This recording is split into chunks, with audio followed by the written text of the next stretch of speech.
여러분 안녕하십니까? 저는 황작가입니다. 황작가의 책 읽기에 오신 것을 환영합니다. 우리가 지금 읽고 있는 것은 빌 브라이슨이 쓴 거의 모든 것의 역사라는 책을 읽고 있습니다. 네, 제 5부를 읽고 있는데요. 그 중에서 오늘은 세포에 관련돼서 읽어보도록 하겠습니다. 5부의 제목은 생명 그 자체였고요. 5부의 중에서 오늘 23장이겠죠? 23장, 24장이네요. 세포들 읽어가도록 하겠습니다.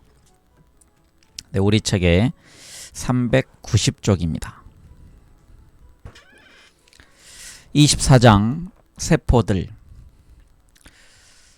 모든 것이 단 하나의 세포에서 시작된다. 첫 번째 세포가 둘로 분할되고 둘이 넷이 되는 일이 계속된다. 그런 분할이 47만 회 반복되면 1경, 즉 10의 16승계의 세포가 생기게 되면서 인간으로 태어날 준비가 끝난다. 그리고 각각의 세포들은 모두 탄생에서 죽음을 맞이하는 순간까지 당신을 보존하고 키워주기 위해서 각자 해야 할 일들을 정확하게 알고 있다.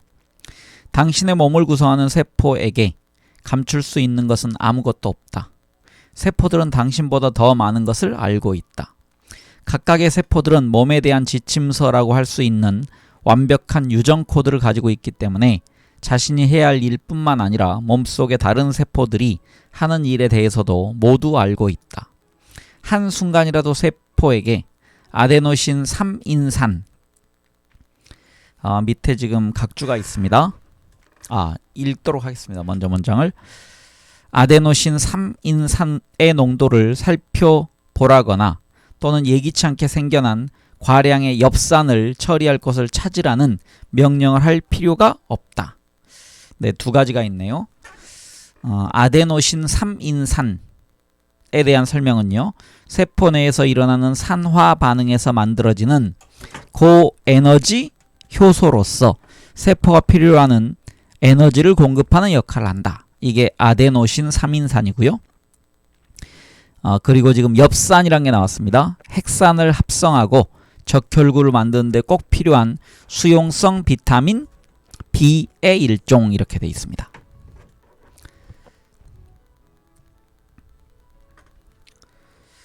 네, 이어나가겠습니다. 세포들은 그런 일은 물론이고 수백만 가지의 다른 일들도 모두 스스로 알아서 처리한다. 자연에 존재하는 모든 세포는 그야말로 신비로운 대상이다.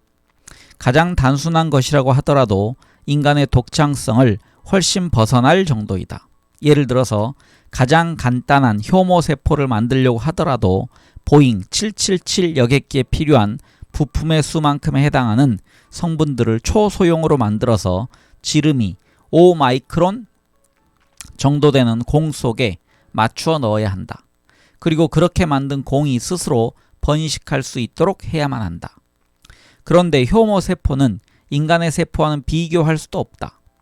인간의 세포는 단순히 종류가 많고 복잡하기만 한 것이 아니라 세포들 사이에 복잡한 상호작용 때문에 엄청나게 더 매력적이다. 인간의 세포들은 1경명의 국민을 가진 국가를 구성하고 있으며 각 세포들은 전체의 복지를 위해서 놀라울 정도로 전문적인 일을 수행해야 한다. 세포가 하지 않는 일은 아무것도 없다. 즐거움을 느끼고 생각을 할 수 있게 해주는 것도 세포의 일이다. 일어서서 팔과 다리를 펴고 신나게 뛰어놀도록 해주는 것도 세포들이다. 음식을 먹으면 세포들이 영양분을 추출해서 에너지를 전달하고 노폐물을 처리해준다. 고등학교 생물 시간에 배운 것이 바로 그런 과정이다. 그뿐이 아니다. 배가 고프다고 느끼게 만들고 음식을 먹은 후에는 만족스럽게 해주어서 음식을 먹는 일을 잊지 않도록 해주는 것도 바로 세포들이다. 세포들은 머리카락을 자라게 만들고 귓속을 청소하는 깃밥을 만들고 뇌가 아무 소리 없이 움직이도록 해준다. 몸이 위협을 받게 되면 세포들이 즉시 방어에 나선다. 세포들은 당신을 위해서 주저없이 죽어주기도 한다. 매일 수십억 개의 세포들이 그렇게 죽는다. 그럼에도 불구하고 우리는 평생 동안 한 번도 그런 세포에게 감사하게 느낀 적이 없을 것이다. 그러니 잠시 멈추어서 우리의 세포들에게 경의와 감사를 표하는 것이 마땅할 것 같다. 우리는 세포들이 어떻게 지방을 저장하고 인슐린을 만들며 우리와 같은 복잡한 개체를 살아서 움직이게 만드는 많은 일들을 하고 있는가에 대해서 조금은 알고 있다. 그러나 우리가 알고 있는 것은 지극히 일부일 뿐이다.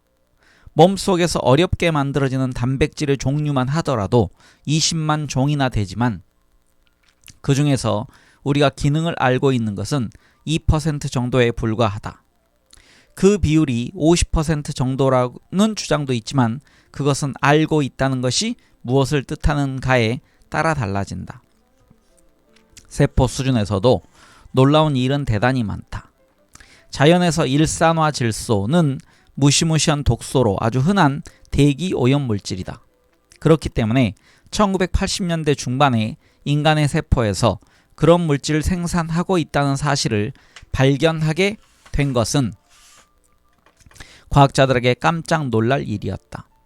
처음에 세포가 그런 물질을 생산하는 목적은 신비에 쌓여 있었다.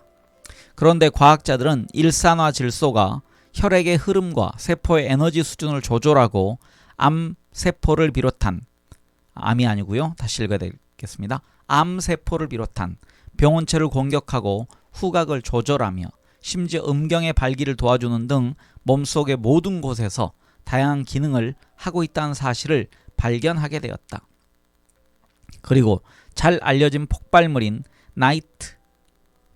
나이트로글리세린이 협심증이라는 심장 통증을 완화시켜주는 이유도 알게 되었다. 나이트로글리세린이 혈액 속에서 일산화질소로 변환되면서 혈관벽의 근육을 이완시켜 줌으로써 혈액이 보다 더 자유롭게 흐를 수 있게 해준다. 10년 남짓한 기간 동안에 지독한 독성 물질이라고 알려져 있었던 기체 물질이 몸속에 어디에나 존재하는 영약이 되어버렸다. 벨기에 생화학자 크리스티앙 드 디부에 따르면 우리 몸에는 수백 종류의 세포가 있으며 길이가 몇 미터나 되는가는 실처럼 생긴 신경세포로부터 작은 판 모양의 적혈구 세포, 그리고 시각을 도와주는 막대 모양의 광섬유에 이르기까지 그 크기와 모양이 엄청날 정도로 다양하다. 세포들의 크기 차이는 경이적일 정도이다. 특히 수정이 일어나는 순간에 정자세포가 자신보다 8만 5천 배나 더 큰 난자와 대결하게 된다. 남성에 의한 정복이라는 의미를 다시 생각해 보아야 할 것이다. 그러나 인간의 세포는 대체로 지름이 1mm의 100분의 2인 20 마이크론 정도여서 눈으로 보기에 너무 작지만 미토콘드리아를 비롯한 수천 개의 복잡한 구조와 수백만 개의 수백만 배에 이르는 분자들을 담기에는 충분하다. 피부세포는 모두 죽은 것들이다. 피부가 모두 죽어 있다는 사실은 끔찍하게 느껴진다. 보통 몸집을 가진 성인은 대략 2kg 정도의 죽은 피부를 가지고 있고 매일 수십억 개의 작은 파편들이 떨어져 나간다.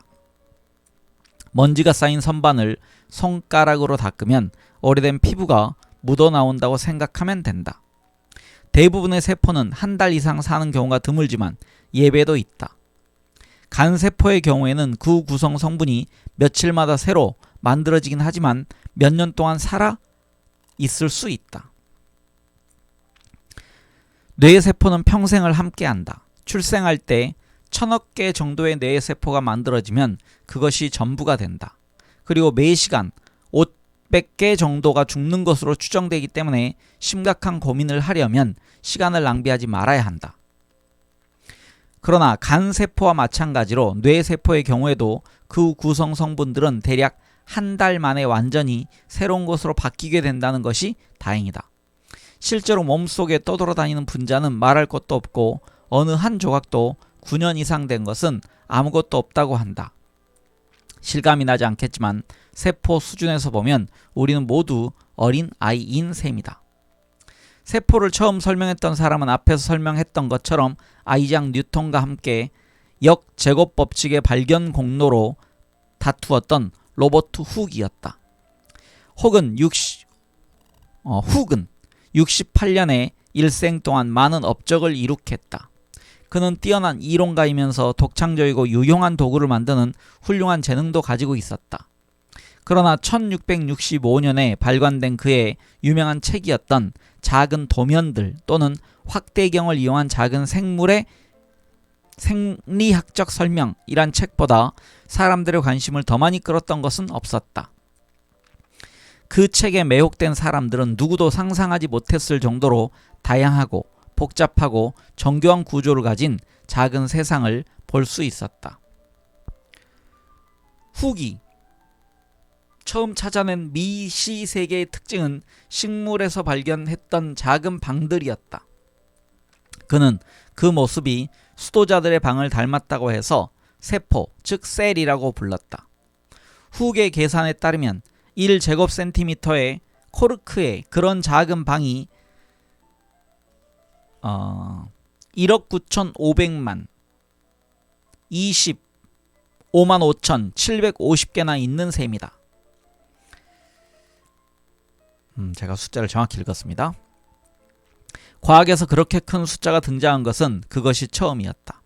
현미경은 이미 한 세대 전부터 개발되어 있었지만 훅은 월등히 뛰어난 기술 덕분에 다른 사람들과 구별이 되었다.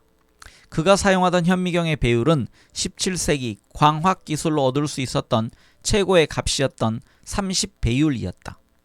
그러므로 10년 후에 네덜란드의 모직물 상인이 275배율의 현미경으로 얻은 그림을 받아보았던 훅을 비롯한 영국 왕립학회의 회원들은 깜짝 놀랄 수밖에 없었다. 그 모직물 상인의 이름은 안토니오 반 레벤후크였다. 정규 교육도 받지 않았고 과학을 배우지도 않았던 그는 통찰력이 있고 헌신적인 관찰자였고 천재적인 기술자였다. 오늘날까지도 그가 어떻게 손에 들고 사용하는 간단한 현미경으로 그런 훌륭한 배율을 얻을 수 있었는가를 알 수가 없다.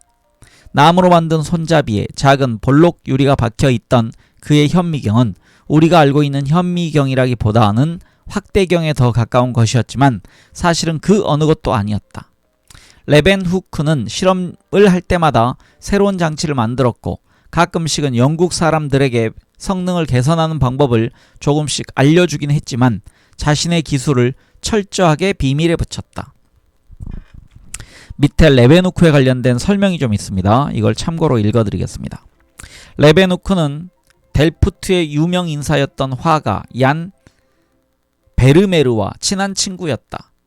능력은 있었지만 뛰어난 화가는 아니었던 베르메르는 1660년 중반부터 대가의 재능과 통찰력을 발휘하기 시작해서 유명해졌다.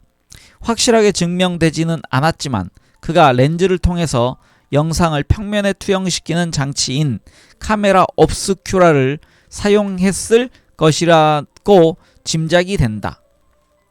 베르메르가 사망하면서 남긴 유물에는 그런 장치가 없었지만 우연히도 베르메르의 재산을 정리한 사람이 다름 아닌 당시 가장 비밀스러운 렌즈 제작자였던 안토니 반 레벤후크였다. 네, 좀 중요한 내용인 줄 알았더니 그렇진 않네요. 놀랍게도 그는 마흔이 지났을 때부터 시작해서 무려 50년 동안에 200여 편의 보고서를 왕립학회에 제출했다.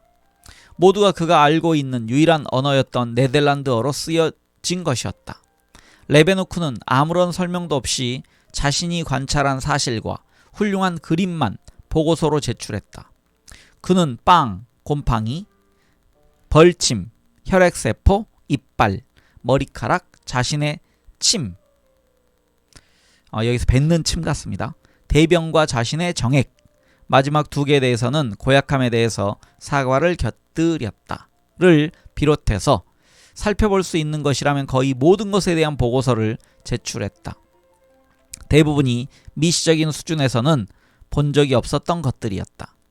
그가 1676년에 후추가 들어있는 물에서 벌레를 발견했다고 보고한 후로 왕립학회 회원들이 작은 동물을 찾아내는 데에 필요한 배율을 가진 영국산 현미경을 만들기까지 1년이 걸렸다.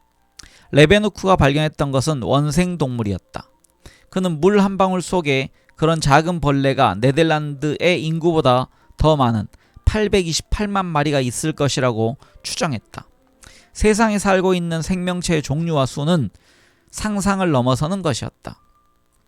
레베누크의 멋진 발견에 힘입어 다른 사람들도 현미경을 너무 열심히 들여다보다 사실은 존재하지 않는 것까지 발견하기도 했다. 존경받던 네덜란드의 니콜라우스 하르트 스퀘르는 정자세포에서 이미 형체가 갖추어진 작은 사람을 보았다고 확신을 했다.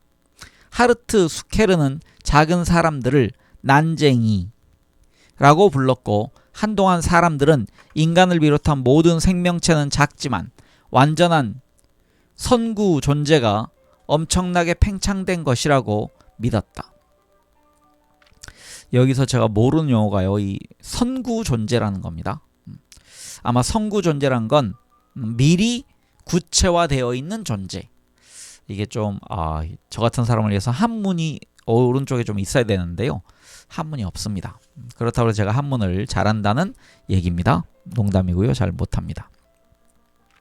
레베누크 자신도 가끔씩 지나칠 정도로 빠져들어 버리기도 했다.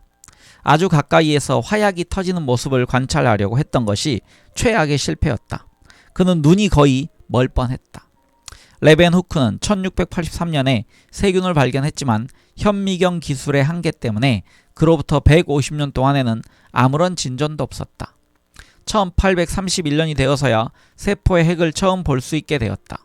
과학의 역사에서 유령처럼 자주 등장하는 스코틀랜드의 식물학자 로버트 브라운의 성과였다. 1773년부터 1858년까지 살았던 브라운은 자신이 관찰한 것을 작은 밤 또는 씨앗을 뜻하는 라틴어 뉴큘라로부터 따와서 뉴클리어스, 즉 핵이라고 불렀다.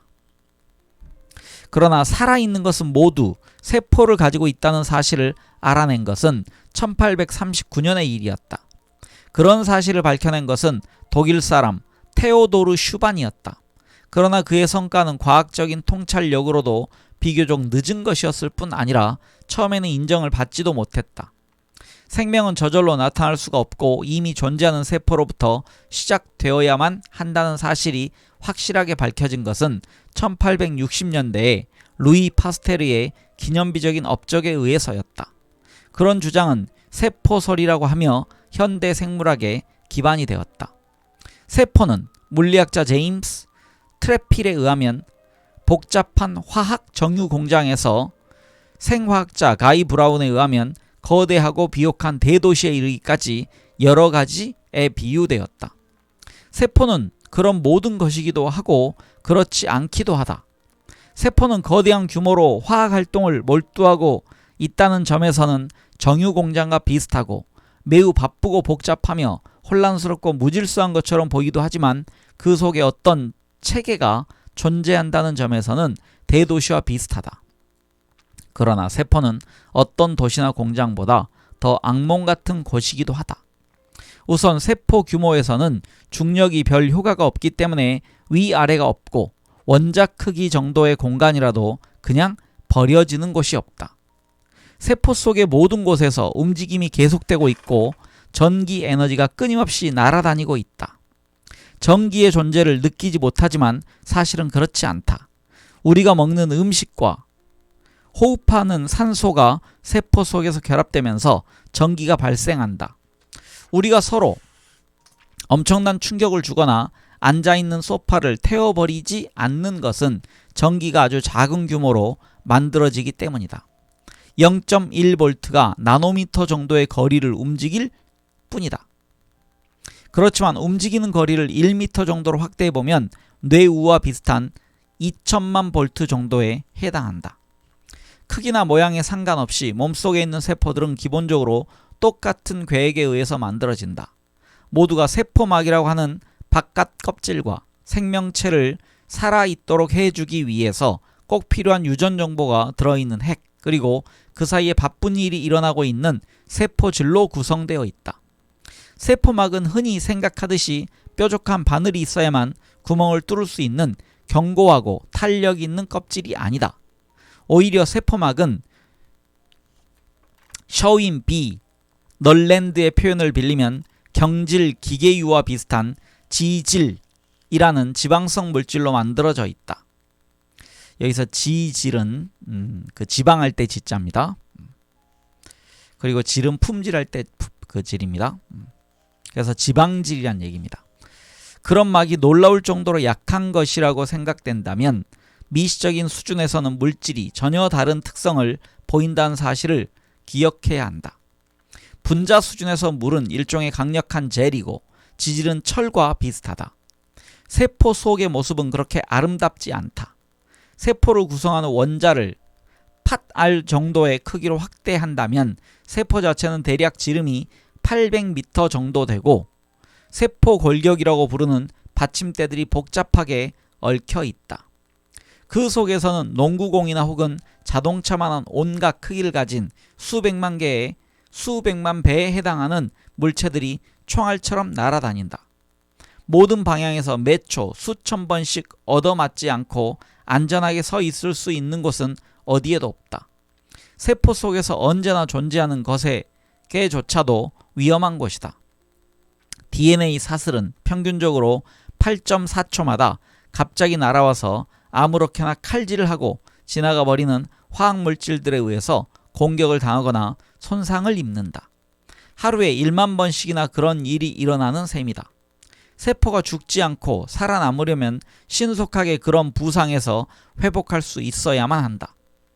단백질은 특히 활동적이어서 회전하고 맥박치고 몇 초 수십억 번까지 서로 충돌한다. 단백질의 일종인 효소는 아무 곳이나 돌아다니면서 몇 초, 천여 번에 이르는 임무를 수행한다. 그들은 엄청난 속도로 움직이는 일개미처럼 분자를 만들고 또 만든다. 이 분자에서 조각을 떼어내서 다른 분자에 붙여주기도 하고 지나가는 단백질을 살펴보면서 고치지 못할 정도로 손상을 입거나 잘못된 단백질에는 화학적인 표식을 붙이기도 한다. 그렇게 선별되고 나면 운이 나쁜 단백질은 프로테아솜이라는 곳으로 옮겨져서 분해되고 그 구성 성분은 새로운 단백질을 만드는 데에 다시 사용된다. 30분도 견뎌내지 못하는 단백질도 있고 몇 주 동안 존재하는 단백질도 있다. 그러나 모든 단백질은 상상할 수 없을 정도로 바쁜 일생을 보내게 된다. 드 뒤부의 지적처럼 분자의 세계에서는 믿을 수 없을 정도의 속도로 일이 벌어지기 때문에 완전히 우리의 상상을 넘어설 수밖에 없다. 그러나 분자들 사이의 상호작용을 관찰할 수 있을 정도의 속도에서 살펴보면 그렇게 놀라운 것도 아니다. 세포는 리소좀, 엔도좀, 리보솜, 퍼옥시좀을 비롯한 온갖 크기와 모양을 가진 수백만 종의 단백질들이 역시 수백만 종의 다른 것들에 충돌하면서 영양분에서 에너지를 추출하거나 구조를 만들거나 노폐물을 제거하거나 침입자를 몰아내거나 신호를 주고받거나 수선을 하는 등의 평범한 일들을 수행하는 것이다. 보통 하나의 세포에는 약 2만 종의 단백질이 있고 그중 2천 종 정도는 적어도 5만 개씩이나 존재한다. 널랜드에 의하면 5만 개 이상씩 존재하는 분자들만 세더라도 하나의 세포에 들어있는 단백질 분자의 수는 아무리 적어도 1억 개가 넘는다는 뜻이다. 그 정도로 놀라운 숫자를 보면 우리 몸속에 일어나는 생화학적 활동이 얼마나 굉장한가를 짐작할 수 있다. 모든 것이 엄청나게 힘드는 일이다. 심장은 모든 세포에게 충분한 양의 산소를 공급하기 위해서 1시간에 284리터, 하루에 6816리터, 1년에 248만 8천 리터의 혈액을 퍼내야만 한다. 그 정도면 올림픽 경기장 규모의 수영장을 채울 수 있는 양이다. 그것도 쉬고 있을 경우에 그렇다. 운동을 하는 동안에는 그 속도가 최대 6배까지 늘어날 수도 있다. 산소는 미토콘드리아로 들어간다. 미토콘드리아는 세포의 발전소이다. 세포에 들어있는 미토콘드리아의 수는 세포가 어떤 일을 하고 얼마나 많은 에너지를 소비하는가에 따라 달라지지만 보통의 세포에는 1000여 개가 들어있다. 앞에서 설명했듯이 미토콘드리아가 포획된 박테리아에서 시작되었고 오늘날 우리 세포 속에서 쇠빵살이를 하고 있기는 하다. 그러나 미토콘드리아는 자신의 고유한 유전 정보를 가지고 있고 스스로의 시간표에 따라 분열을 하고 자신의 언어를 사용한다. 우리의 존재도 미토콘드리아의 처분에 달려 있다는 사실도 설명했다. 이유는 이렇다. 섭취된 거의 모든 음식물과 산소는 적절한 처리 과정을 거친 후에 미토콘드리아로 보내져서 아데노신 3인산 ATP라고 부르는 분자로 변환된다. ATP에 대해서 들어본 적이 없을 수도 있겠지만 당신을 살아 움직이게 해주는 것이 바로 그것이다. ATP는 기본적으로 세포 속을 돌아다니면서 세포에서 일어나는 모든 일에 필요한 에너지를 공급하는 작은 배터리이다. 당신은 엄청나게 많은 양의 ATP를 필요로 한다. 어느 한순간에 보통의 세포에 들어있는 ATP의 수는 10억 개 정도에 이르지만 2분 정도면 하나도 남김없이 사라져버리고 다시 10억 개가 새로 만들어진다. 하루에 만들어서 쓰는 ATP의 양은 몸무게의 절반에 해당할 정도이다. 피부가 따뜻하게 느껴지면 그것이 바로 ATP가 작동하고 있는 증거이다. 지금 ATP를 다시 한번 말씀드리면요. 아데노신 3인산이라고 부르는 분자를 얘기하는 겁니다. 더 이상 쓸모가 없게 된 세포들은 명예로운 죽음을 맞이하게 된다. 세포를 받치고 있던 모든 받침대가 해체되고 모든 구성 성분들도 조용히 먹혀버린다.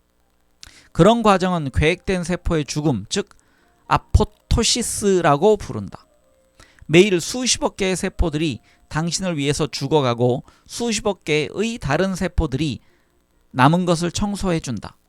세포들이 격렬하게 죽을 수도 있다. 감염이 되면 그렇게 된다. 그렇지만 대부분의 세포는 죽어야 할 때가 되면 죽는다. 사실은 다른 세포로부터 당장 필요한 임무를 부여받지 못하면 저절로 자살을 해버린다.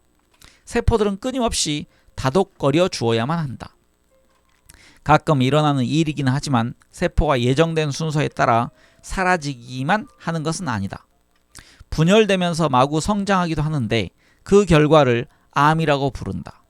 사실 암세포는 혼란에 빠진 세포에 불과하다. 세포는 정기적으로 그런 실수를 하지만 몸에는 그런 문제를 해결하는 정교한 메커니즘이 준비되어 있다. 그런 과정이 걷잡을 수 없게 되는 경우는 아주 드물다. 사람의 경우에는 평균 10억 번의 1억 배 정도의 세포 분열이 일어날 때마다 한 번의 치명적인 악성 세포가 등장한다. 암은 모든 면에서 불행한 일이다. 세포에서 가장 신비로운 사실은 가끔씩 문제가 생긴다는 것이 아니라 수십 년 동안 모든 것이 너무나도 잘 관리된다는 것이다. 그러기 위해서 세포들은 몸 전체를 상대로 끊임없이 신호를 보내고 받는다. 지시를 하고 정보를 요구하고 수정을 하고 도움을 청하고 정보를 갱신하고 분열이나 죽음을 통보하는 시끄러운 신호들이 오고 간다. 대부분의 신호는 호르몬이라는 특사들에 의해서 전달된다. 인슐린, 아드레날린, 여성 호르몬, 에스트로겐, 남성 호르몬, 테스토스테론과 같은 화학물질들이 외딴 곳에 있는 갑상선이나 뇌분비선에 정보를 운반해온다. 다시 읽겠습니다. 갑상선이나 뇌분비선에서 정보를 운반해온다. 뇌나 측분비 신호체계라고 부르는 지역센터에서 지급정보로 전달되는 메시지들도 있다. 그리고 세포들은 인접한 세포들과 직접 교신을 해서 자신들이 서로 조화롭게 움직이고 있음을 확인하기도 한다. 세포의 활동에 대해서 가장 놀라운 사실은 모두가 그저 아무렇게나 일어나는 광란의 움직임이라는 것이다. 서로 끌어당기고 밀치는 기본적인 법칙만에 의해서 나타나는 끊임없는 충돌의 결과일 뿐이다. 세포의 움직임 어느 부분에도 사고의 과정을 찾아볼 수 없는 것이 분명하다. 모든 것이 그저 일어나면서 우리가 눈치를 챌 수도 없을 정도로 완벽하고 반복적이고 신뢰할 수 있도록 일어날 뿐만 아니라 어떻게 해서든지 세포 내에서의 질서만이 아니라 조직 전체에서의 완벽한 조화도 유지된다. 이제 겨우 그 내용을 이해하기 시작하고 있지만 수를 헤아릴 수도 없는 반사적인 화학 반응들이 서로 점쳐져서 당신이 움직이고 생각을 하고 결정을 내릴 수 있도록 해주고 있다. 지능은 낮더라도 역시 믿을 수 없을 정도로 조직화된 쇳덩구리의 경우도 마찬가지다. 모든 생명체는 신비로운 원자공학의 결과라는 사실을 잊지 말아야 한다. 실제로 우리가 원시적이라고 생각하는 생명체들마저 우리가 태평스러운 방관자로 보일 정도로 놀라운 수준의 세포 조직을 가지고 있는 경우도 있다.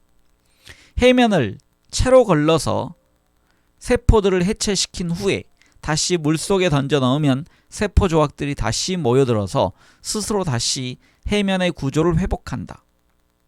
그런 일을 끊임없이 반복하더라도 해면은 끈질기게 다시 모여든다. 인간은 물론 다른 동물, 다른 모든 생명체와 마찬가지로 해면도 계속 존재하고 싶다는 충동에 압도되어 있기 때문이다. 그런 모든 것이 이상하고 고집불통이고 겨우 이해되기 시작한 분자 때문이다. 그 분자는 스스로는 살아있는 것도 아니고 다른 일은 아무것도 하지 못한다. 우리는 그것을 DNA라고 부른다. 과학이나 우리에게 DNA가 얼마나 지극히 소중한가를 이해하려면 대략 160년 전 영국의 빅토리아 시대의 박물학자 찰스 다윈이 인간이 찾아낸 가장 훌륭한 생각을 하게 된 순간으로 되돌아가 보아야 한다. 약간의 설명이 필요하겠지만 그의 주장은 15년 동안 서랍 속에 잠들어 있어야만 했다. 네, 제가 그 25장을 이어서 읽도록 하겠습니다. 앞에 그 24장이 조금 짧아서요. 25장은 다윈의 비범한 생각이라는 제목을 가지고 있습니다. 401쪽, 드디어 우리가 이제 400쪽을 넘어섰습니다. 이 책 전체가 500쪽 정도 되는데요. 이제 100쪽 정도만 남아 있습니다. 제25장 다윈의 비범한 생각. 1859년 늦여름이나 초가을에 영국의 유명한 잡지 쿼터리 리뷰의 편집자였던 휘트웰 웰위는 박물학자 찰스 다윈의 새 책 견본을 받았다. 책을 재미있게 읽은 웰위는 좋은 책이지만 많은 독자를 끌기에는 주제가 너무 좁은 것 같다고 걱정했다. 그는 다윈에게 비둘기에 대한 책을 쓰도록 권했다. 누구나 비둘기에는 관심을 가지고 있다는 요긴한 이야기를 해주었다. 그러나 엘윈의 사려 깊은 충고는 받아들여지지 않았고 결국 1859년 11월에 자연선택에 의한 종의 기원 또는 생존 경쟁에서 선택된 종의 보존으로 알려진 책이 발간되었다. 정가는 15실링이었다. 첫날 1250권의 초판이 매진되었다. 그 이후로 그 책은 절판이 된 적이 없었고 논란이 끊인 적도 없었다. 다른 취미라고 지렁이 뿐이고 다시 읽겠습니다. 다른 취미라고는 지렁이 뿐이고 세계 일주 항해를 해보겠다는 단 한 번의 열정적인 결단을 하지 않았다면 무명의 시골 목사로 평생을 보냈을 뻔뻔했던 그에게는 그리 나쁜 일이 아니었다. 여기서 아마 그 다른 취미라고는 지렁이 뿐이고 아니고 지렁이를 관찰하거나 지렁이를 연구하는 것으로 해야 될 것 같은데 취미가 지렁이를 뭐뭐 하는 것 이렇게 돼야 되는데 아마 이 책에서는 잘 밝히지 않고 있습니다. 찰스 로버트 다윈은 1809년 2월 12일 영국 미들랜드 서부에 있는 조용한 시장 마을인 슈루즈베리에서 출생했다. 그의 아버지는 존경받던 성공한 의사였다. 찰스가 8살 때 사망했던 그의 어머니도 도자기로 유명한 조시아 웨지우드의 딸이었다. 다윈은 좋은 환경에서 자라났지만 학교 성적이 좋지 않아서 부인을 잃은 아버지를 괴롭게 했다. 사냥개, 쥐 잡기에만 빠져 있으면 너 자신은 물론이고 집안에 부끄러운 사람이 될 게다. 다윈의 어린 시절에 대한 이야기에서 빠짐없이 등장하는 그의 아버지의 말이다. 자연사를 좋아했던 그는 아버지를 위해서 에든버러 대학에서 의학을 공부했다. 그러나 피와 고통을 참아낼 수가 없었다. 놀라운 아이를 수술하는 모습은 그에게는 영원히 잊을 수 없는 충격이었다. 당시는 마취법이 개발되기 전이었다. 그는 법학으로 전공을 바꾸었지만 따분함을 참을 수 없었다. 결국 그는 케임브리지에서 거의 아무런 노력도 없이 신학 학위를 받았다. 시골 사제관에서 살아야 할 것 같았던 그는 느닷없이 훨씬 매력적인 제안을 받게 되었다. 다윈은 해군 탐사선 비그로에 타고 항해를 하자는 제안을 받은 것이다. 그에게는 신분 때문에 귀족 이외의 사람을 사귈 수 없었던 로버트 피츠로이 선장과 저녁 식사를 함께할 임무가 주어졌다. 독특한 사람이었던 피츠로이가 다윈을 선택한 이유 중에 하나가 그가 다윈의 코 모양을 좋아했기 때문이었다. 그는 코가 인격의 깊이를 나타낸다고 믿었다. 다윈은 피츠로이가 가장 좋아했던 사람은 아니었지만 그가 가장 선호했던 사람이 함께 갈 수 없었기 때문에 선택되었다. 21세기의 관점에서 볼 때 두 사람의 가장 두드러진 공통점은 둘 다 극도로 젊었다는 것이다. 항해를 시작할 때 피츠로이는 23살이었고 다윈은 22살이었다. 피츠로이의 공식적인 임무는 해안의 지도를 만드는 것이었지만 그의 관심은 창조에 대해서 성서에 나와 있는 글자 그대로의 증거를 찾아내는 것이었다. 그는 그 일에 열정적인 관심을 가지고 있었다. 피츠로이가 다윈을 선택한 가장 중요한 이유는 그가 목회 공부를 했다는 것이었다. 그러나 다윈이 진보적인 생각을 가지고 있었고 기독교 원리주의자와는 거리가 멀다는 사실이 밝혀지면서 두 사람 사이는 영원히 금이 가게 되었다. 다윈이 비글로에서 지낸 1831년부터 1836년까지의 기간은 그에게는 인격 형성의 기간이기도 했지만 가장 힘들었던 때이기도 했다. 그는 선장과 함께 작은 선시를 써야 했다. 화가 나면 엄청난 저기를 드러냈던 피츠로이와 함께 지내는 일은 쉽지 않았다. 그와 다윈은 끊임없이 논쟁을 벌였고 훗날 다윈의 기억에 의하면 미치기 직전까지 갔던 경우도 많았다. 대양을 향해 항해하는 것은 아무리 좋게 말해도 고독한 일이었다. 비그로의 전임 선장은 우울증에 빠져서 머리에 총을 쏘아 자살을 해버렸다. 피츠로이의 집안은 우울증에 빠질 가능성이 높은 성격을 가진 것으로 널리 알려져 있었다. 그의 아저씨였던 캐슬레이 백작은 외무부 장관으로 재직하던 10여 년 전에 스스로 목을 베어 자살을 해버렸다. 피츠로이도 1865년에 같은 방법으로 자살을 했다. 피츠로이는 기분이 좋을 때에도 이상할 정도로 정체를 알기 어려운 사람이었다. 다윈은 항해에서 돌아온 피츠로이가 곧바로 오래전에 약혼했던 젊은 여자와 결혼을 한다는 소식을 듣고 깜짝 놀랐다. 그는 다윈과 함께 지냈던 5년 동안 한 번도 그녀와의 관계를 밝힌 적이 없었고 이름을 이야기한 적도 없었다. 그러나 비그로 항해는 모든 면에서 큰 승리였다. 다윈은 평생토록 잊지 못할 모험을 경험했다. 그에게 명성을 주었고 평생 연구할 수 있는 표본을 채취할 수 있었던 것도 그 항해였다. 그는 훌륭한 보물이 된 거대한 고대 화석들을 발굴했다.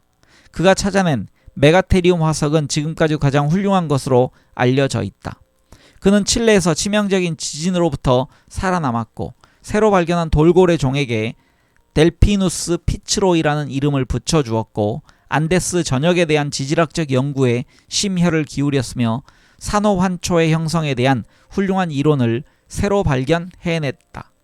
환초가 100만 년 이내에 만들어질 수 없다는 그의 이론은 지구의 역사가 매우 길다는 그의 오래된 고집의 시작이었다. 그는 27세였던 1836년에 5년 2일간 떠나 있던 집으로 돌아왔다. 그 이후로는 한 번도 영국을 떠나지 않았다. 항해하는 동안에 다윈이 하지 않았던 단 한 가지가 바로 진화론을 제안한 것이었다. 사실은 1830년대의 진화라는 개념은 이미 몇십 년 된 것이었다. 다윈의 할아버지였던 이레즈머스는 다윈이 태어나기 몇 년 전에 이미 자연의 사원이라는 평범한 시를 통해서 진화 원리를 찬양했었다. 젊은 다윈이 생명은 영원한 투쟁이고 어떤 종은 번성했는데 다른 종은 사라지는 이유가 바로 자연 선택 때문이라는 심각한 생각을 하게 된 것은 영국으로 돌아와서 수학적인 이유 때문에 식량의 증가와 인구 증가를 따라갈 수 없다는 사실을 증명했던 토마스 멜서스의 인구론을 읽어본 후부터였다.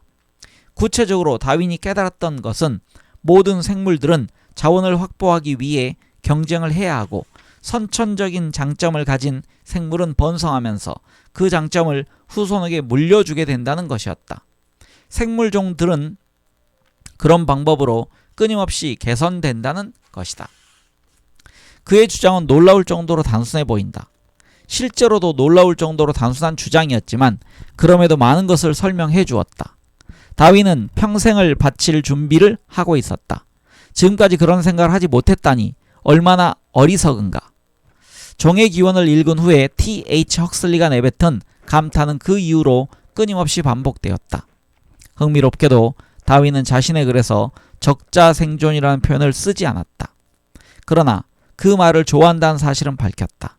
그 말은 종의 기원이 발간되고 5년이 지난 1864년에 생물학의 원리를 발간했던 하버트 스펜서가 처음 사용했던 것이다.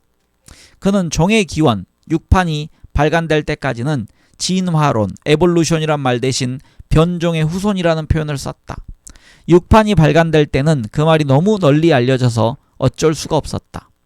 또한 갈라파고스 제도를 방문했을 때 그곳 방울새, 핀치의 부리가 매우 다양하다는 사실에 감명을 받아서 그런 결론을 얻게 된 것도 아니었다. 흔히 알려지거나 적어도 많은 사람들이 기억하는 이야기에 따르면 이 섬 저 섬을 찾아다니던 다윈의 각각의 섬에 살고 있는 방울새의 부리가 그 섬의 자원을 활용하기에 적당하도록 훌륭하게 적응했다는 사실을 발견했다. 어떤 섬에 사는 방울새의 부리는 단단한 경과를 깨뜨릴 수 있도록 견고하고 짧지만 그 옆에 있는 섬에 사는 방울새의 부리는 틈새에 끼어있는 음식을 파먹기 쉽도록 길고 가늘다는 것이다. 그는 바로 그런 사실로부터 새들이 그렇게 창조된 것이 아니라 어떤 의미에서는 스스로 그렇게 만들어졌다는 생각을 가지게 되었다는 것이다. 실제로 새들은 스스로 자신을 만들어냈지만 그런 사실을 알아낸 것은 다윈이 아니었다. 비글로 항해를 시작할 때의 다윈은 갓 대학을 졸업해서 아직은 유능한 박물학자가 아니었기 때문에 갈라파고스의 새들이 여러 종류라는 사실을 인식하지 못했다.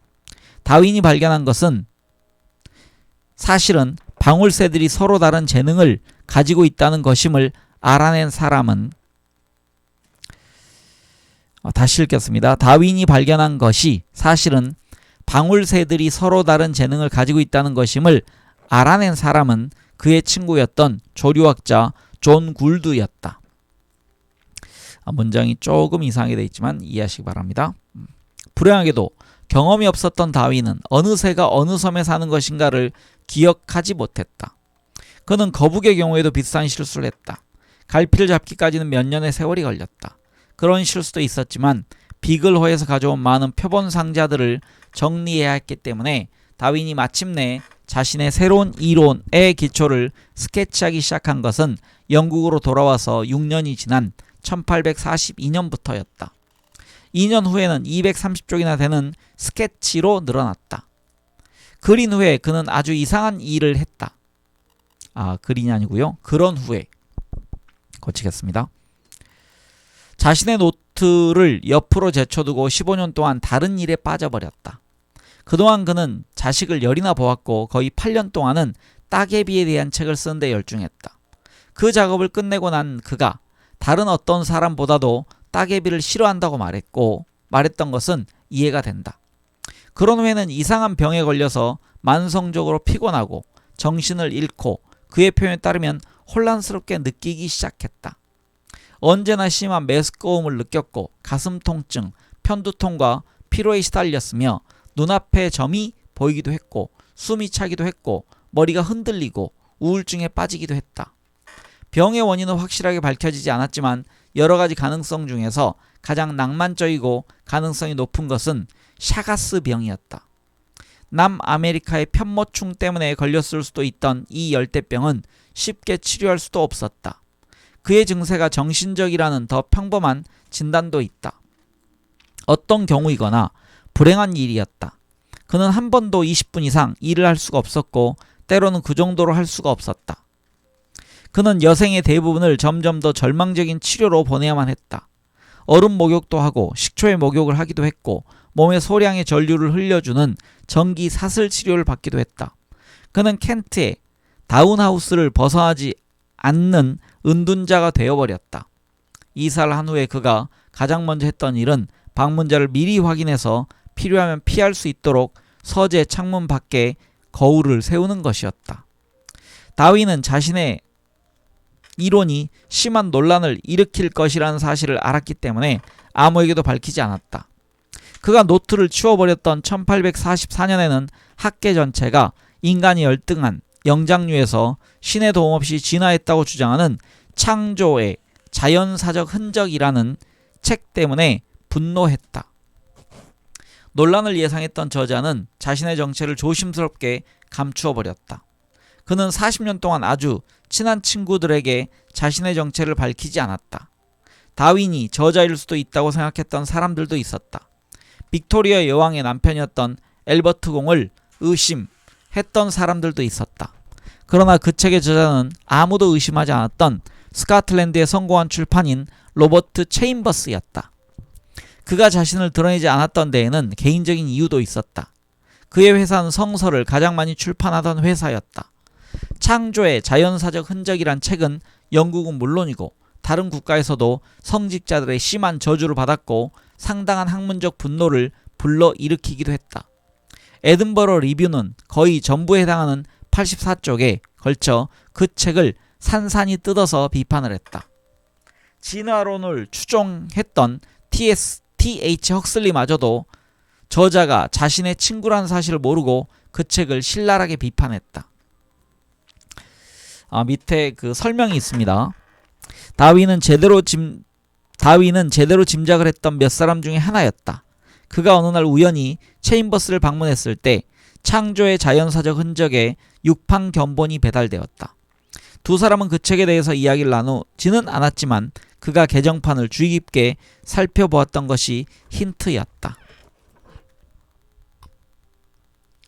네, 다윈과 그 체인버스는 교류하고 지냈던 사이. 네.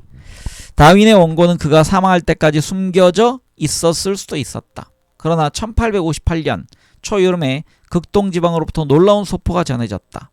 그 소포에는 엘프레드 러셀 윌리스라는 젊은 박물학자의 호의적인 편지와 함께 비밀에 붙여져 있던 다윈의 책과 놀라울 정도로 비슷한 자연선택 이론을 설명하는 변종이 원종으로부터 무한히 멀어져가는 경향에 관하여 라는 논문의 원고가 들어있었다. 몇몇 구절은 다윈의 것과 완전히 일치하기도 했다. 그보다도 더 놀라울 정도로 일치하는 경우를 본 적이 없다. 당했던 다윈의 기억이었다. 만약 윌리스가 1842년에 썼던 내 원고를 보았다고 하더라도 그보다 더 훌륭한 초록을 만들 수는 없었을 것이다. 윌리스는 일부에서 주장하는 것처럼 느닷없이 다윈의 일생에 끼어든 것은 아니었다. 두 사람은 이미 편지를 주고받는 사이였고 윌리스가 다윈이 흥미를 느낄 것이라고 생각한 표본들을 보내준 경우가 적어도 한 차례 이상 있었다. 그런 과정에서 다윈은 윌리스에게 생물종의 탄생 문제는 자신의 영역이라고 믿는다는 사실을 분명하게 밝혔다. 이번 여름은 내가 종과 변종들이 서로 어떻게 다르게 되는가에 대한 의문을 처음 가졌던 때로부터 20년이 됩니다. 그는 훨씬 전에 윌리스에게 그런 편지를 보냈었다. 나는 지금 연구 결과를 모아서 출판을 준비하고 있습니다. 그는 사실과는 달리 그렇게 덧붙였다. 어쨌든 윌리스는 다윈이 말하려고 했던 것을 이해하지 못했고 당연히 자신의 이론이 다윈이 실제로 20년 동안 진화시켜왔던 것과 거의 똑같다는 사실도 몰랐다. 다윈은 남처한 입장에 놓이게 되었다. 만약 자신의 우선권을 지키기 위해서 서둘러 출판을 하게 되면 먼 곳에서 자신을 좋아하던 사람이 순진하게 제공한 정보를 이용한 처지에 놓이게 될 수도 있다. 그러나 신사처럼 옆으로 비켜나면 자신이 독립적으로 발전시켜왔던 이론에 대한 권리를 잃어버리게 된다. 윌리스 자신이 인정하듯이 윌리스의 이론은 한순간에 번뜩였던 통찰력의 결과였다. 그러나 다윈의 이론은 몇 년에 걸친 조심스럽고 단조롭고 체계적인 사고의 산물이었다. 모두가 참을 수 없을 정도로 부당한 것이었다. 더욱 난처했던 것은 역시 찰스라는 이름을 가진 다윈의 막내 아들이 성홍열에 걸려서 심하게 앓은 것이다. 그 아들은 상황이 매우 곤란했던 6월 28일에 사망했다. 다윈은 아픈 아들에게 신경을 쓰는 동안에 겨우 틈을 내서 친구였던 찰스 라이엘과 조지 푸커에게 편지를 쓸 수 있었다. 그는 자신이 가만히 있겠지만 그렇게 하면 자신의 모든 업적이 어떤 중요성을 가지게 될 것인지에 상관없이 모두 버려지게 될 것이라고 불평을 실토했다. 라이엘과 후커는 다윈과 윌리스의 이론을 함께 발표하자는 중재안을 제시했다. 그들이 선택한 장소는 당시 과거의 명상을 되찾으려고 애를 쓰고 있던 린네 학회의 학술회의였다. 1858년 7월 1일 다윈과 윌리스의 이론은 세상에 그 모습을 드러냈다. 다윈 자신은 참석하지 않았다. 다윈 부부는 학술회의가 열리던 날에 막내 아들을 묻어주고 있었다. 다윈 윌리스의 발표는 그날 저녁에 발표되었던 7편의 논문 중에 하나였고 그 중에서 앙골라의 식물상에 대한 것도 있었다. 당시 객석에 있었던 30명의 청중은 19세기 과학의 절정을 목격하고 있다는 사실을 짐작조차 하지도 못하고 있었다. 아무런 토론도 없었다. 다른 곳에 관심을 끌지도 못했다. 훗날 다윈이 즐겁게 지적했듯이 더블린의 후턴 교수 단 한 사람만이 인쇄된 2편의 논문에 대해서 이 논문들에서 새로 주장하는 것은 모두 틀렸고 맞는 것은 오래전에 알려진 것이라고 말했을 뿐이었다. 그때까지도 극동지방에 있었던 윌리스는 모든 일이 끝난 후에야 어떻게 되었는가를 알게 되었지만 놀라울 정도로 차분했다. 그저 자신의 업적이 함께 공개된 것으로 만족했던 것 같다. 그 외에도 그는 그 이론을 다윈주의라고 불렀다. 다윈이 주장했던 우선권을 쉽게 받아들이지 못했던 사람은 스코틀랜드 정원사 패트릭 매튜였다.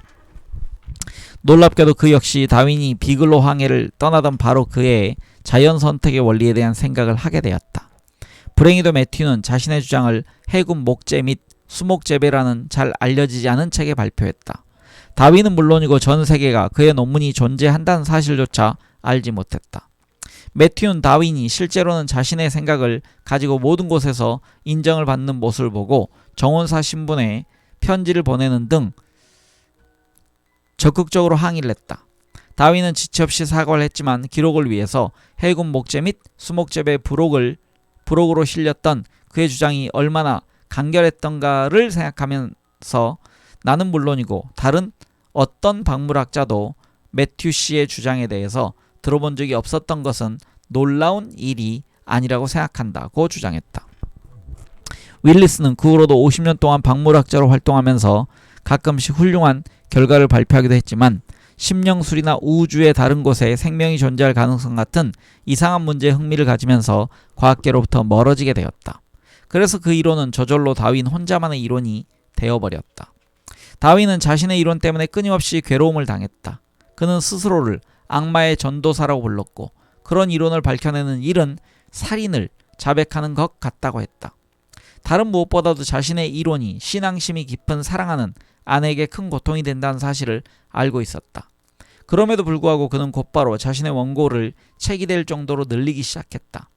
그는 자신의 책 제목을 잠정적으로 자연 선택을 통한 종과 변종의 기원에 대한 글의 초록이라고 붙였다. 출판사의 존 머리는 밋밋하고 임시적인 제목의 책을 500권만 발간하기로 했다. 그러나 실제 원고를 본 그는 제목을 조금 매력적으로 만든 후에 1250권의 초판을 발간하기로 마음을 바꾸었다. 종의 기원은 즉시 상업적 성공을 거두었지만 그렇게 굉장하지는 않았다. 다윈의 이론에는 두 가지 해결하기 힘든 어려움이 있었다. 켈빈경이 동의하고 싶어하는 것보다 훨씬 더 오랜 세월이 필요했고 그런 사실은 화석으로도 증명되지 않았다. 사려 깊었던 다윈의 비판자들은 그의 이론이 그렇게 명백하게 요구하고 있는 과도기 형태가 어디에 있는가를 물었다. 새로운 종이 끊임없이 진화해 왔다면 화석 기록에는 엄청나게 많은 중간 형태들이 있어야만 하는데 그런 것을 전혀 찾을 수 없었다. 사실 당시에 존재하던 기록은 물론이고 그 이후로 오랫동안 기록에서도 유명한 캄브리아 번성기 직전까지는 생명의 흔적을 찾을 수가 없었다. 그런 상황에서 아무 증거도 가지고 있지 않았던 다윈은 초기의 바다에는 풍부한 생물이 살았겠지만 어떤 이유로 지금까지 보존되지 않았기 때문에 찾아내지 못하고 있을 뿐이라고 주장하고 있었다. 다윈은 다른 가능성은 전혀 없다고 주장했다.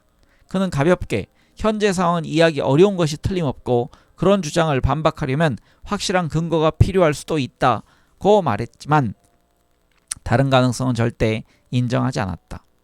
그는 자신의 주장을 합리화시키기 위해서 창의적이기는 하지만 틀린 가정을 내세우기도 했다. 그는 캄브리아기의 바다는 퇴적물이 쌓이지 못할 정도로 깨끗했기 때문에 화석이 보존되지 못했을 것이라고 주장하기도 했다. 다윈의 가장 가까운 친구들까지도 그의 신중하지 못한 주장에 거부감을 느꼈다. 케임브리지에서 다윈을 가르쳤고 1831년에는 웨일스 지방의 지질 탐사 여행에 그를 데리고 가기도 했던 애덤 세지윅은 다윈의 책이 그에게 즐거움보다 고통을 주었다고 했다. 루이 아가씨는 엉터리 가정이라고 여겨버렸다. 심지어 라이엘까지도 다윈이 너무 심했다라고 결론을 내렸다. T.H. 헉슬리는 지질학적 시간이 엄청나게 길어야 한다는 이유 때문에 다윈의 주장을 싫어했다. 그는 진화적인 변화가 점진적으로 일어난 것이 아니라 갑자기 일어난 것이라고 믿었던 돌연변이론자였다. 도약을 뜻하는 라틴에서 유래한 말인 도약진화론, 영어로는요 썰테이셔니스트 라고 되어 있습니다. 다시 읽겠습니다. 도약을 뜻하는 라틴어에서 유래한 말인 도약진화론자는 느린 변화를 통해서 복잡한 장기가 만들어진다는 사실을 인정할 수가 없었다. 날개의 길이가 10분의 1에 불과하고 눈이 반쪽 크기라면 도대체 어떻게 될 것인가? 그들의 주장에 따르면 그런 장기는 한 번에 끝나는 변화에서 나타나야만 의미가 있다. 네, 여기 지금 설명이 좀 있는데요. 이게 지금 저 위쪽에 관련된 설명이었습니다. 그 설명을 좀 제가 읽어드리면, 논란이 극에 달했던 1861년에 우연히 바이에른의 작업 인부들이 새와 공룡의 중간에 해당하는 생물인 고대 시조새의 빠른 뼈를 찾아냄으로써 그런 증거가 나타났다. 날개를 가지고 있었던 그 동물은 이빨도 가지고 있었다.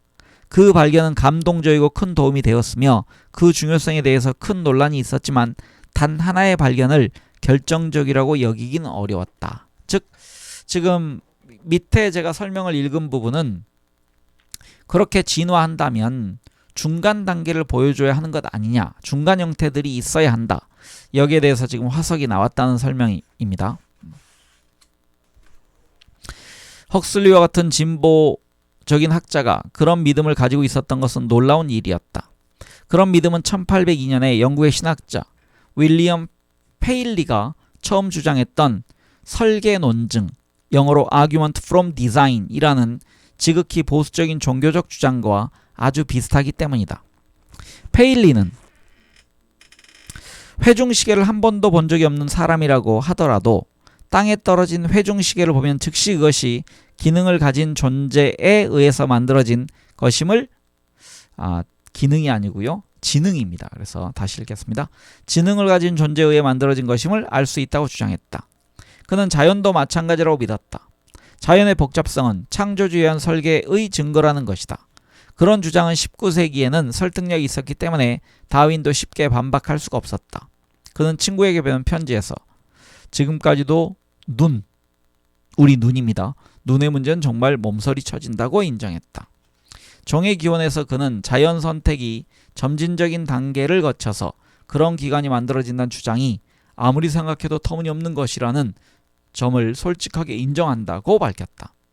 그럼에도 불구하고 다윈은 모든 변화가 점진적이었다고 주장할 뿐만 아니라 종의 기원을 개정할 때마다 진화가 진행되는 데 필요하다고 여겨지는 시간을 점점 더 길게 늘려서 주장함으로써 그의 지지자들마저도 끊임없이 분노하게 만들었다.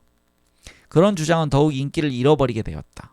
과학자이며 역사학자인 제프리 슈워츠에 따르면 결국 다윈은 거의 모든 지지자들을 잃어버렸지만 여전히 동료 자연사학자와 지질학자들과는 친분을 유지하고 있었다. 자신의 책을 종의 기원이라고 불렀던 다윈이 실제로는 종이 어떻게 등장하게 되는가에 대해서 설명할 수가 없었던 사실은 역설적이기도 하다. 다윈의 이론은 한 종이 어떻게 더 강해지거나 더 좋아지거나 아니면 더 빨라지는지, 즉 한마디로 표현해서 더 잘 적응하게 되는가를 설명해 주었다. 그러나 어떻게 새로운 종으로 자라게 되는가에 대해서는 아무런 설명도 해주지 못한다. 스코틀랜드의 공학자 플리밍 젠키는 그것이 다윈의 주장에서 가장 중요한 결점이라고 지적했다. 다윈은 한 세대에 나타나는 좋은 형질은 반드시 후손 세대에게 전해져서 종을 더 강화시켜 준다고 믿었다. 젠키는 어느 한 부모의 장점은 후세에게 압도적으로 나타나는 것이 아니라 혼합에 의해서 묽게 될 뿐이라는 점을 지적했다. 위스키를 물잔에 넣으면 위스키가 더 독해지는 것이 아니라 더 묽어진다.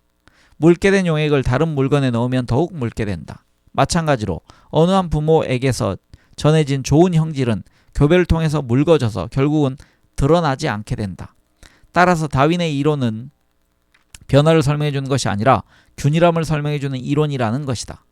운이 좋은 가자미가 가끔씩 생겨날 수도 있겠지만 모든 것을 안정한 상태로 되돌리려는 일반적인 흐름 속에 곧바로 사라져버리게 될 것이다. 자연 선택이 작용하고 있다면 생각하지 못했던 다른 메커니즘이 필요하다는 것이다. 다윈은 물론이고 다른 사람들도 모르고 있었지만 1300km나 떨어진 중부 유럽의 조용한 구석에서 그레고르 멘델이라는 은퇴한 수도자가 그 해답을 찾아내고 있었다. 멘델은 1822년 오늘날 체코공화국이 된 오스트리아 제국에 있는 오지의 평범한 가정에서 태어났다. 한때 교과서에는 그를 성실하고 예리한 시골의 수도자였고 그의 발견은 대체로 우연에 의한 것이라고 소개했었다. 수도원의 텃밭에서 완두를 키우던 그가 우연하게 재미있는 유전의 흔적을 발견했다고 소개했다. 그러나 사실 멘델은 교육을 받은 과학자였다. 그는 올미츠 철학연구소와 빈 대학에서 물리학과 수학을 공부했고 그 이후로는 하는 일마다 과학적 원리를 활용했다. 더욱이 그가 1843년부터 살았던 브루노의 수도원은 학문적으로도 뛰어난 것이었다. 수도원에서 2만 권의 장서를 가진 도서관이 있었고 면밀한 과학 연구 전통도 가지고 있었다. 멘델은 실험을 시작하기 전에 대조군으로 사용할 7종의 완두가 교배되는가를 확인하기 위해서 2년 동안 준비를 했다. 그런 후에 그는 전임 조수 2사람의 도움을 받아 3만 그루의 완두를 이용해서 교배와 잡종교배를 반복했다. 실험은 매우 정교했다. 실수로 잡종교배가 되지 않도록 극도로 조심해야 했고 성장 과정에서 모든 변이는 물론이고 씨앗, 꼬투리, 잎, 줄기, 꽃의 모양을 꼼꼼하게 관찰해야만 했다. 멘델은 자신이 무슨 일을 하고 있는지 알고 있었다. 그는 유전자, 즉 진이라는 말을 사용하진 않았다.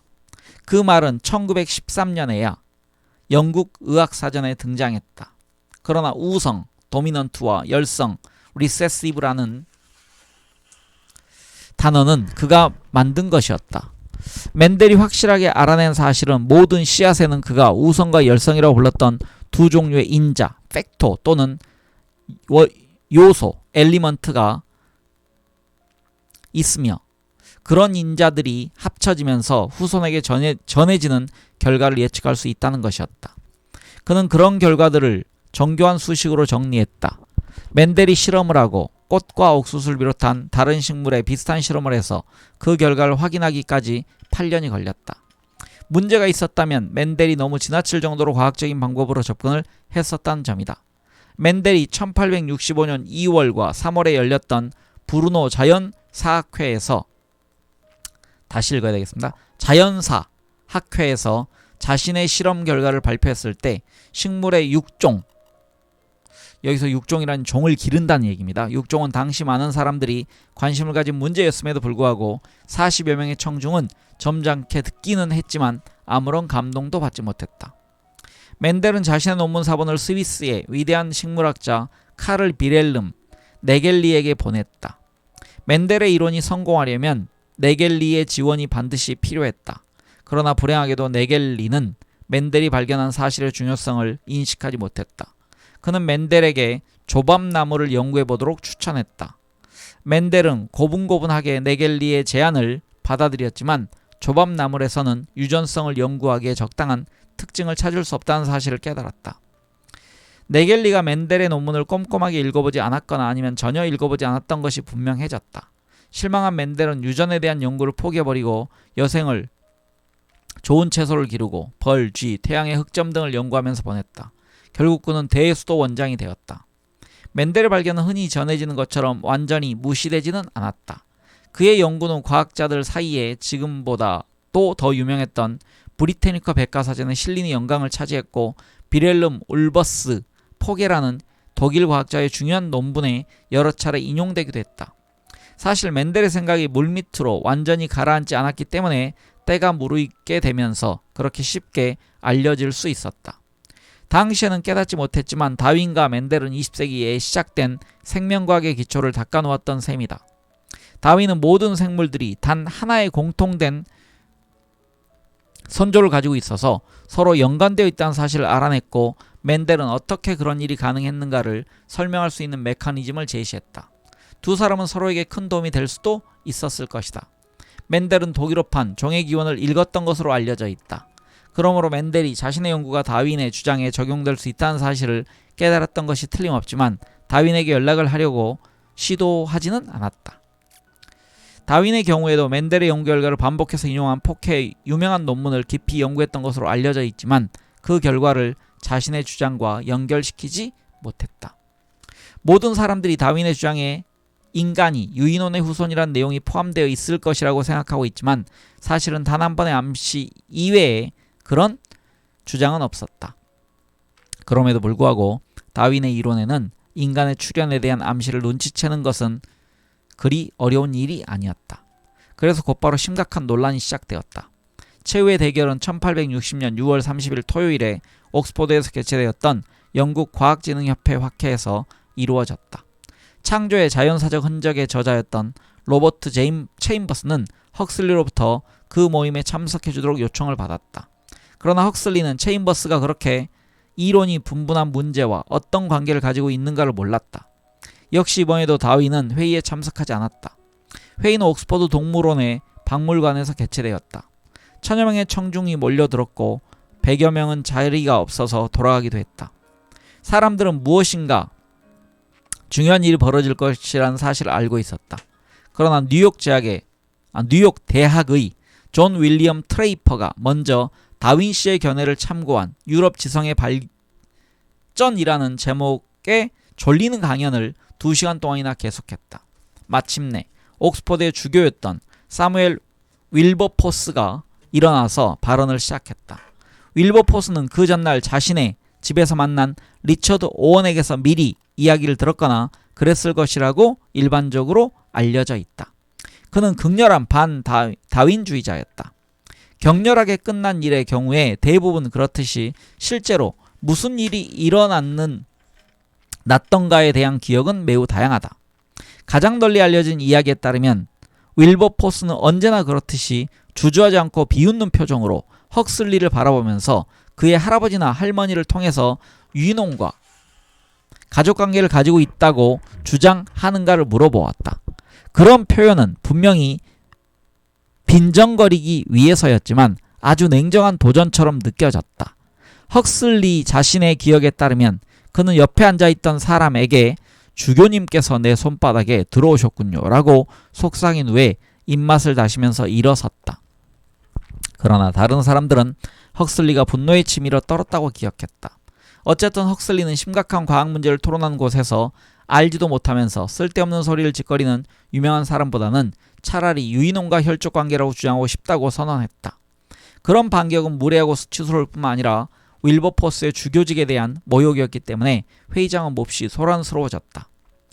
브루스터 부인은 기절을 해버렸고 25년 전에 다윈과 함께 비글호에 동승했던 로버트 피츠로이는 성서를 높이 받쳐들고 성경이라고 외치면서 회의장을 맴돌았다. 그는 새로 만들어진 기상학과의 책임자 신분으로 폭풍에 대한 논문을 발표하기 위해서 그 회의장에 참석했었다. 흥미롭게도 일이 끝난 후에는 양편이 모두 상대방을 이겼다고 주장했다. 다윈은 1871년에 발간된 인간의 유래에서 인간과 유인원의 관계에 대한 자신의 믿음을 분명하게 밝혔다. 당시의 화석 기록에는 그런 주장을 뒷받침할 만한 아무런 근거가 없었기 때문에 그런 결론은 대담한 것이었다. 당시 알려져 있었던 가장 오래된 초기 인류의 유골은 독일에서 발견된 유명한 네안데르탈인가 알 수 없는 턱뼈 조각 몇 개뿐이었고 대부분의 권위자들은 그것조차도 믿지 않았다. 인간의 유래는 더욱 논란이 될 수 있는 책이었지만 그 책이 발간되었을 때는 이미 사람들이 그렇게 흥분하지도 않았기 때문에 문제가 커지지 않았다. 그러나 다윈은 말년의 대부분을 자연 선택의 문제와는 별로 관련되지 않은 다른 문제들을 연구하면서 보냈다. 그는 놀랄 정도로 오랫동안 대륙 간에 씨앗이 어떻게 퍼져나갔는가를 알아내려고 새들의 배설물에 들어있는 내용물을 분석했고 지렁이의 거동을 연구한 데에 몇 년을 보내기도 했다. 지렁이에게 피아노를 연주해주는 실험도 했다. 지렁이를 즐겁게 해주기 위해서가 아니라 소리와 진동이 지렁이에 어떤 영향을 주는가를 알아내기 위해서였다. 그는 지렁이가 토양을 비옥하게 만드는 데 얼마나 중요한 역할을 하는가를 처음 알아낸 사람이었다. 실제로는 종의 기원보다 더 유명했던 그의 걸작 지렁이의 활동에 의한 식물 재배 토양의 형성이라는 책에서 그는 세계 역사에 이보다 더 중요한 역할을 했던 생물이 또 있는가 의심스럽다고 했다. 다윈이 썼던 다른 책에는 곤충에 의해 수정되는 영국과 외국 난의 여러가지 고안에 관하여 와 발간 첫날에 5,300부가 팔렸던 인간과 동물의 감정 표현 1872년 멘델의 연구와 아주 비슷하지만 결과는 멘델의 것에 훨씬 미치지 못했던 식물계에서 타가 수정과 자가 수정의 효과 1876년 그리고 그의 마지막 책이었던 식물의 원동력이 있다. 결국 그는 개인적인 흥미거리였던 육종의 결과를 연구하는 데 상당한 노력을 기울였다. 사촌과 결혼했던 다윈은 가계의 다양성 부족으로 아이들에게서 육체적이나 정신적 결함이 나타날 수 있다는 사실 때문에 걱정을 했다. 다윈은 일생 동안 여러 차례 영예를 얻었지만 종의 기원이나 인간의 유래로 상을 받은 적은 없었다. 왕립 학회가 그에게 영예로운 코플리 메달을 수여했던 것은 진화론 때문이 아니라 지질학, 동물학, 식물학에 대한 기여 때문이었다. 린네 학회도 역시 다윈의 극단적인 주장 이외의 공로를 인정해주는 것으로 만족했다. 그는 자귀를 받은 적은 없지만 웨스트민스터 사원의 뉴턴 옆자리에 매장되었다. 그는 1882년 4월 다운에서 사망했고 멘델은 2년 뒤에 사망했다. 다윈의 이론이 널리 인정받게 된 것은 멘델을 비롯한 여러 사람들의 이론이 합쳐진 좀 거만스럽게 보이는 현대 종합 이론이라는 개선된 이름이 등장했던 1830년대와 1840년대에 이르러서였다. 멘델의 경우에는 더 빠르긴 했지만 역시 그가 사망한 이후에 인정을 받게 되었다. 1900년에 유럽에서 서로 독립적으로 일을 하고 있던 과학자 세 사람이 거의 동시에 멘델의 결과를 재발견했다. 그러나 후고 드 브리스라는 네덜란드 사람이 멘델의 결과를 마치 자기 자신의 것인 양 주장했고 그 이야기를 들은 경쟁자가 사실 그것은 잊혀진 수도자의 업적이라고 큰 소리로 주장한 덕분에 멘델의 업적으로 인정이 되었다. 이제 세상은 우리가 어떻게 이곳에 오게 되었고 우리가 서로를 어떻게 만들게 되었는가를 이해할 준비를 마치게 되었지만 완전하지는 않았다. 20세기가 시작되고도 몇 년이 지날 때까지도 세계에서 가장 권위 있던 과학자들마저 아기가 어떻게 탄생하게 되는가를 설명할 수 없었다는 사실은 정말 놀라운 일이다. 그런데 그들이 바로 과학은 거의 완성 단계에 도달했다고 믿었던 사람들이었음을 기억할 필요가 있다. 네, 이렇게 해서 25장까지 읽었습니다. 여러분들 긴 시간 읽었는데요. 세포 얘기가 나왔고요. 그리고 다윈, 종의 기원의 다윈과 우리가 우성 열성을 얘기했던 멘델에 대해서 나왔습니다. 네, 다음 장 26장 생명의 물질 읽기를 다음 시간에 하도록 하겠습니다. 네, 함께해 주신 많은 분들 감사드립니다. 편한 하루 보내시기 바랍니다. 저는 황 작가였습니다. 감사합니다.